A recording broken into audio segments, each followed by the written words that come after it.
Who else wants to travel like an insider? Who else wants to experience luxury vacations, save time and money, eliminate hassles, not get ripped off, and be a blessing to others at the same time? Would you like to defy all normal, common, ordinary, and customary travel boundaries and eliminate restrictions on your travel and vacationing lifestyle?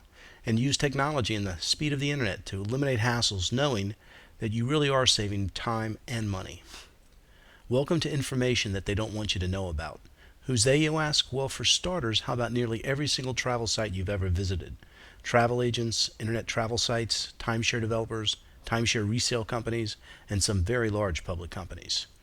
Warning, this presentation is long, probably one of the longest you'll ever see. Why?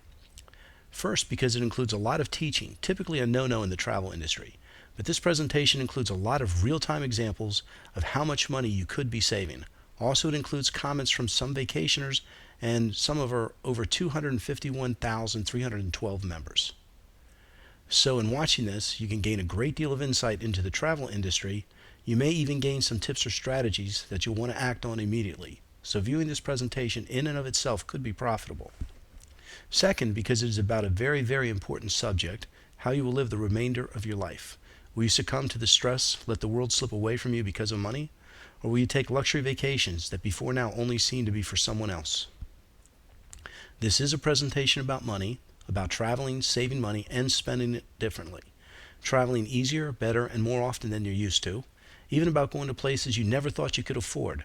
But this really is about a lot more than just money. It's about sharing the world with those that you love, your husband or wife, your children, your friends, and your grandchildren. Or even in a bigger context, sharing the most important good news ever. I'll share this with you later in the presentation.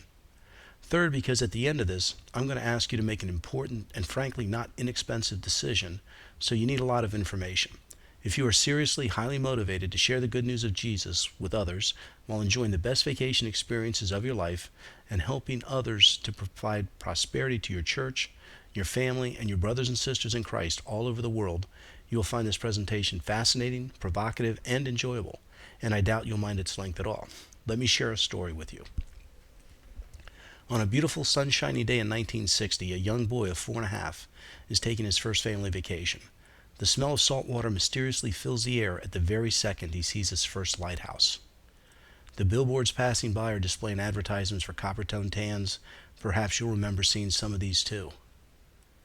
Another billboard showed a picture of a horse diving off a diving board with a girl on his back. The sound of seagulls were beginning to attract his attention. They were flying everywhere. Excitement filled the car. The little boy and his 3-year-old sister were arguing about who was going to get on the beach first. Mom and Dad were trying to explain all the new and wonderful sights, smells, and sounds. What an incredible adventure this was going to be. A lifetime love with vacations and new and exciting destinations had just begun. For many years, the family went back to the beach every summer, and the Atlantic City vacation became something to look forward to.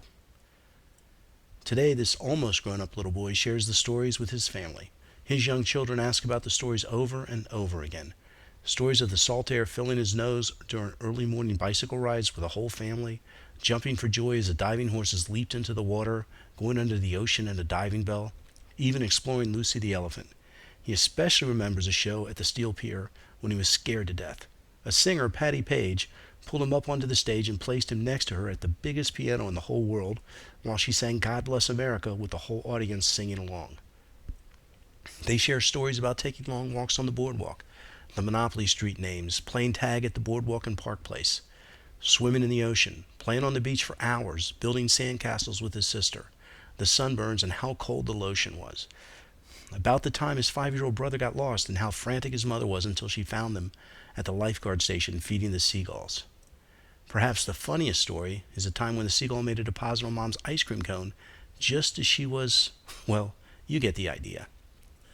I can still hear the waves crashing on the beach and the smell of the salt air today, nearly 50 years later. You see, I am that little boy. Now it's about making new memories with my wife, children, and grandchildren that they can share someday with their families, creating memories and stories that will last lifetimes and perhaps even generations. My name's Jeff Motter, and I'm a Christian, and I follow Jesus as best I can. I'm a husband, father, friend, and a servant. That's a picture of Robin, my wife, and myself, and I truly know that I'm the luckiest man in the world and to be blessed with my best friend as my wife, and I look forward to growing old with her. And some of the best memories that we've had have been on vacation with our kids and playing on the beach or going to Disney World or just hanging out with the kids. And I'm sure you can remember times like these with your families where you were just doing fun stuff on vacation and just having a great time. And, there's a picture of Maze and Amelie the first time they went and met Mickey Mouse. And those are the type of memories that will last, at least for our lifetimes. And I'm sure in yours, you and your family have memories that are similar. And one of my goals would be to see every child enjoy meeting Mickey Mouse for the first time because it's really a special event. And it's just the memories. That's what we're trying to bring for our family and our children and to give them the gift of being together and knowing what it's like to travel as a family and just hanging out as a family and having fun. And some of the best memories we've had have been on travel and doing special things together. And the memories are important to have because these kids grow up so fast. Here's a picture of our three oldest children, and Brant on the right hand side, he's 22, and he's made us a grandfather recently, and Brooklyn just recently got married, and before you know it, Brianna is 18. And a couple years ago, business brought me out to California, and it's a completely different environment that I was used to back in Kansas, and we found this pretty cool church called Church on the Hill in Vallejo, and when we first went there, one of the things I noticed almost immediately was that this isn't Kansas anymore. In fact, the church was completely different than our church back home in Kansas. As you can see here, there were a bunch of crazy people singing and worshiping the Lord.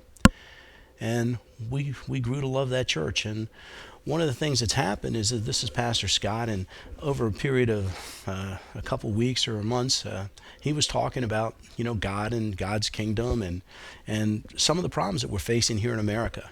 Talking about unemployment and people losing their jobs and people losing their houses and some of the stuff's been troubling me for a long, long time. There's people out there that are committed to killing us, and we're all called to do something. And I don't know, over a period of a couple months, it just seemed like every time I went to church, Pastor Scott was talking directly to me, and I was trying to wonder, what am I going to do to make a difference, and that, we're all called to share the word with others and non-believers and to spread the gospel is something that we've been called to do. And one day as Pastor Scott was preaching, it was 1 Peter 4:10 that he said each one should use whatever gift he has received to serve others, faithfully administering God's grace in its various forms. And when he posted that up on the bulletin board, it just hit me like a ton of bricks, and it's almost like I'm having an internal argument with God. It's like, God, how can I use my gifts to help people, and serve other people? It's like,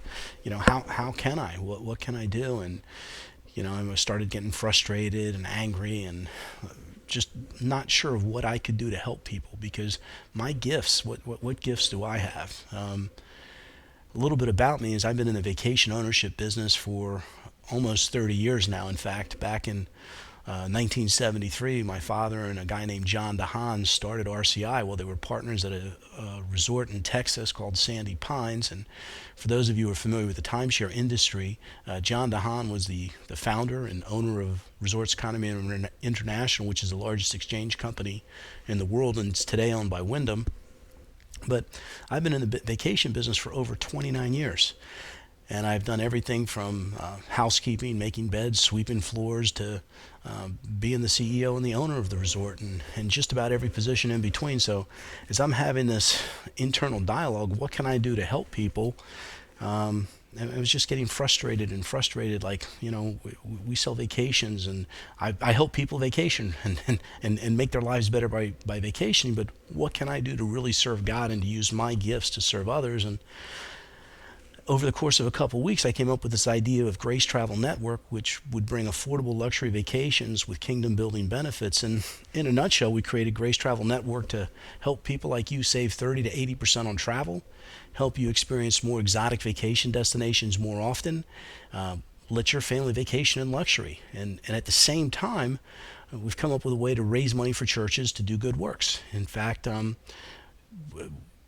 a portion of all the memberships goes back to the church or Christian organization of your choice. And on vacation, we're hoping that people can witness to others and to share their testimonies with other believers and sort of, strengthen each other. And I believe together we can bring God back into the country and let our kids say Pledge of Allegiance in school and sing God Bless America. And I think it's time that we just get together and bring God back into our country. And one of my goals is to help people do that. And by raising money for churches, we can elect Christian leaders and at the same time really have fun doing so.